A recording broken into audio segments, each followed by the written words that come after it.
I wrote this script a few weeks ago, but seeing the events of this weekend, some of this may not be nearly as relevant now.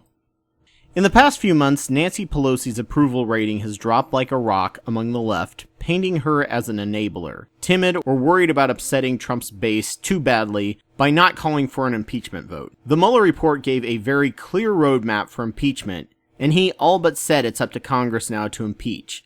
Why the hell isn't Pelosi calling an impeachment vote yesterday? Why does she say that it's not worth our time? Is she just a coward, an enabler, or a shill? Well, first, let's look at historical impeachment precedent.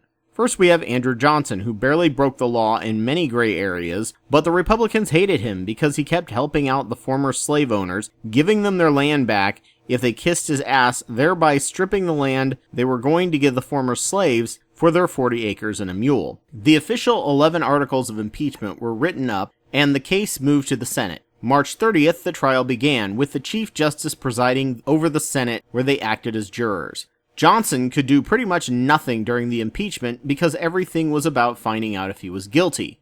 For each article of impeachment, the vote in the Senate was 35-19.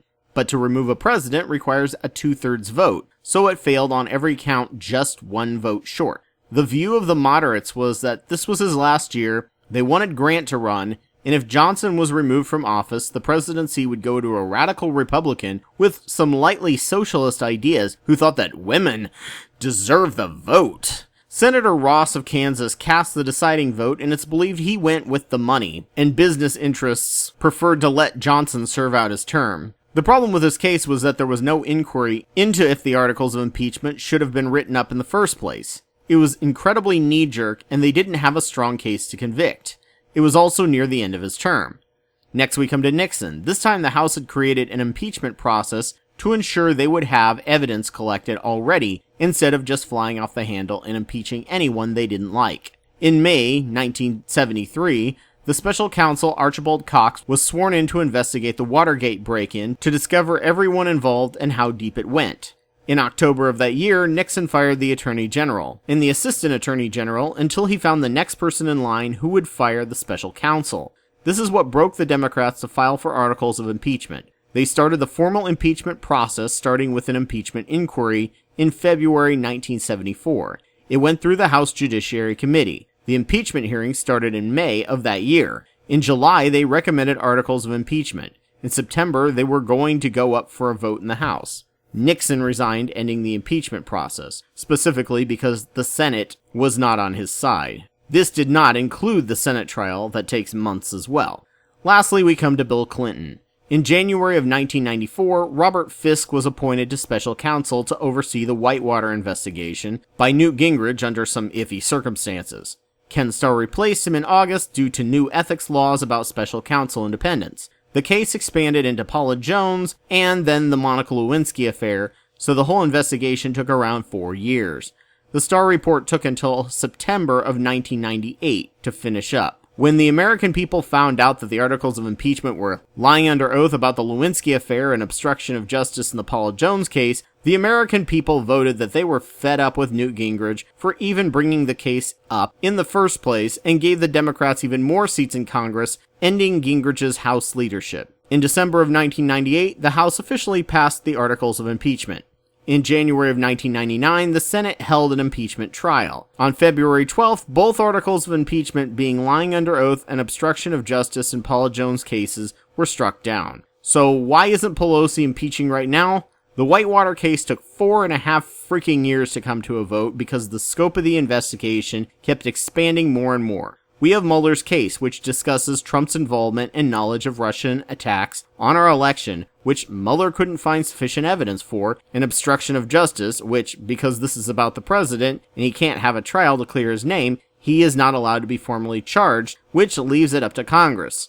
Democrats and many independents see it as a ringing endorsement for impeachment, while Republicans, fueled by Fox News and right-wing radio and internet, insist it means he's innocent. Mueller started his investigation in May of 2017 and ended in April of 2019. That's 2 years because the scope kept expanding and they had to indict so many people along the way it slowed them down, many of whom are now in prison, including Paul Manafort, George Nader, and Michael Flynn. Now they have evidence to impeach, why not go ahead and hold a vote? Well, the same reason why it took so long to get the Starr report out. an ever-expanding case. Republicans, for the first 2 years of Trump's presidency, sat on their hands even while what looked obviously like ethics and financial crimes were going on, and they did absolutely nothing. So before the Democrats can bring impeachment charges, they now have to do what the House did after the special counsel was fired under Nixon and look into his finances. And Trump is trolling Congress using lawsuits left and right to jam up their investigations and who can testify and what Congress can see. So they are countersuing to get the information, and that is taking forever. This process could literally take another 2 years before all their ducks are in a row to be able to formally charge him with everything he's done, which is an insanely long list. So Pelosi is currently doing exactly what one would do in an impeachment inquiry, and since the Republicans shirked their duty for the first 2 years, Democrats are playing catch-up. An impeachment inquiry takes roughly 1 to 2 years, just through House rules and procedures. They must have the strongest case against him possible before it makes it to the Senate, where they all act as the jury, especially with such an overwhelming number of Republicans, who all have enabled him at every step of the way. Mueller gave all the evidence for obstruction of justice and the international problems, but he did nothing to tap his financial information. Pelosi is running an impeachment inquiry, just not calling it that officially, until they run out of ways to get information without officially starting impeachment, or they get all the case and evidence they need to throw the book at him.